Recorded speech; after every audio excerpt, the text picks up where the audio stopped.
1500च्या नोटा असतील तर मी बदलून देतो असं वक्तव्य करून भाजपचे प्रदेशाध्यक्ष रावसाहेब दानवे यांनी आपली धक्कादायक वक्तव्यांची मालिका कायम राखली आहे।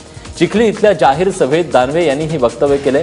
दानवे एवढ्यावरच थांबलेले नाहीयेत, तर महाराष्ट्रात दुष्काळ नव्हता, मात्र आम्ही मुद्दाम दुष्काळ असल्याचं उरडून सांगितलं, त्यामुळे महाराष्ट्राला 4200 कोटींची मदत मिळाली असं दुसरं धक्कादायक वक्तव्य दानवेंनी पुन्हा केलं।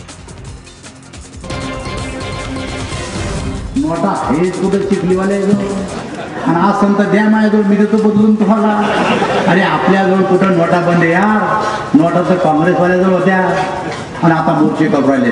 नोटा बंद झाल्या, मोर्चे काढतो, नागपूरला मोर्चा काढा। आम्हाला लोक म्हणायचे की का मराठवाड्यात विदर्भात दुष्काळ आहे का? आम्ही सांगतो हो दुष्काळ असा पडला, लोकांचं स्थलांतर होऊ राहिलं, जनावरं कत्तलखान्याकडे चालले, माणसं प्यायला पाणी नाही।